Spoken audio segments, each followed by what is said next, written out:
Hello Southsiders, welcome back. If you already passed first few levels of the guitar lessons, then today we are going to tackle the next level. This is a more tricky one. Today we are going to do chords.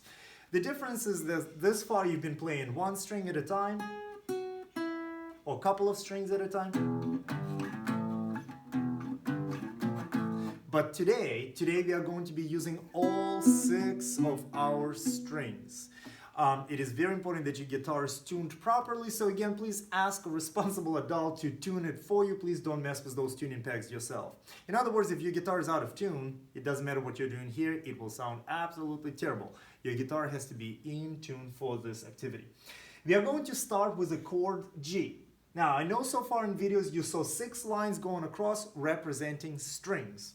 This looks different, because these will be our chord charts. I want you to think of them this way. When you're looking at this chord chart here, these spaces going across are your frets, and the lines going vertical are your strings. You may also notice how this line is a little bit thicker, and this one is the thinnest one. That's because that's how your strings go, the thickest and the thinnest. Though when you're playing guitar, obviously you don't hold it this way. Think sideways when you're actually playing it. But that's what they look like on the paper, on the chart.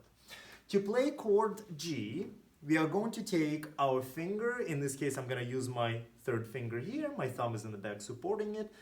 And I'm going to put it on the fret number 3. And I'm going to squeeze it down.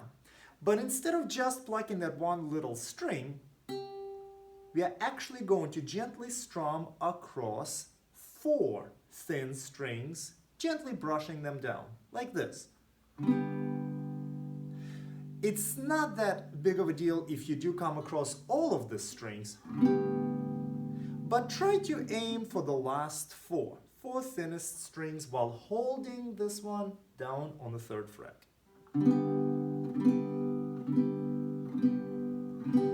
If you are getting a sound like this, and the last string is not vibrating, please remember to put enough pressure on that finger.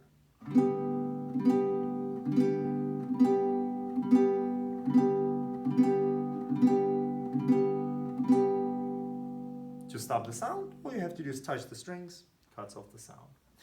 So, when we are writing G on paper, it will look something like, without the line, it will look something like this. Thinnest string, 3rd fret, that's where our finger is. So fingering for chord G is this. And again, when you're holding guitar correctly, it becomes a sideways thing.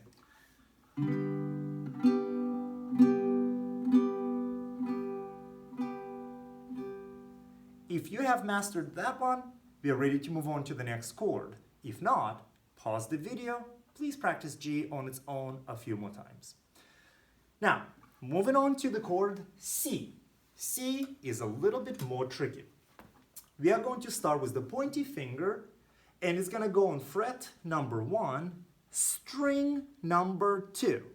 So 1st fret, string number 2 from the bottom, 1, 2, squeezing it down.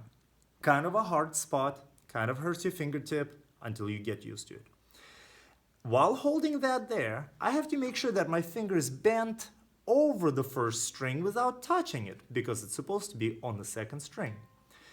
Then I'm going to add my finger number 2, 1, 2, 3, 4 on string number 4. So 2nd fret and string number 4, 1, 2, 3, 4. Press it down. 3rd one, oh my goodness, it's getting tricky. 3rd one is going on string number 5, 2nd to last. 1, 2, 3, 4, 5. So again, I have string 2, string 4, string 5. All fingers have to be bent like hooks around strings that they're not supposed to be touching. Thumb is supporting it on the back. Once I have it down, and I strum across all of the strings, chord C should sound something like this.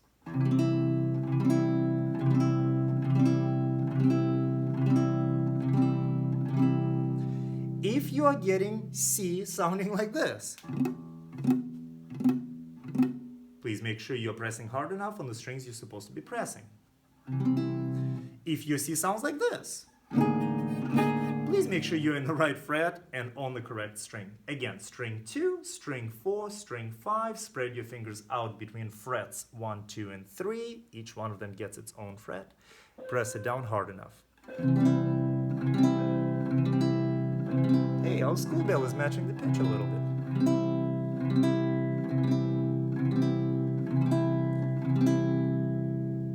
Practice C a few more times until you're ready to move on to the next chord. In the meantime, C looks like this. String 2, string 4, string 5. And there we have it. That's our C. Notice that string 1, string 3, and string 6 are being completely open. We are not putting fingers on those. Now, I'm guessing you're ready to move on to the next chord, which is going to be A minor. Here's what we are going to start with. We are going to start with the same chord you just did, which is C. String 2, string 4, string 5. That is C. But to make it A minor, what I'm going to do is I'm going to take my third finger and I'm going to place it under my second finger on the string number 3. They both have to fit inside the same fret. And there it is. I hope you can see what I just did there. Again, string 5 is where it came from. I'm putting it on string number 3 inside the second fret. That gives me A minor. Now, minor chords are pretty sounding ones because they have that nice minor tone to them. Again, here's C major chord. Happy trees, happy chord. Minor chord, A minor chord.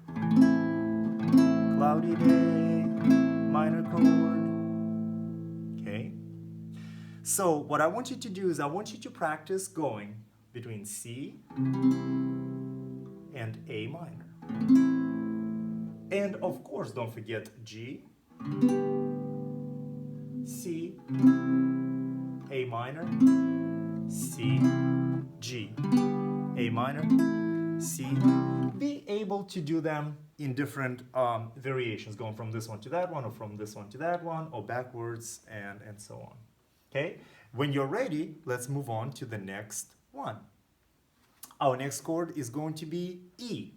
Now, to do E, almost forgot to move A minor right here. That's our fingering for A minor. Remember, we had C, we tucked it under.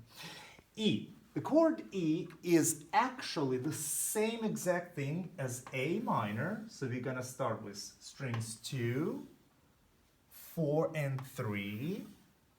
And in case you forgot, the fingering is string 2, string 4, string 3, A minor. And we are going to move every single finger up one string. So instead of starting on string 2, it's going to go 3, 5, 4. It is the exact same block. It is the exact same positioning, only starting a string up. And that gives us E.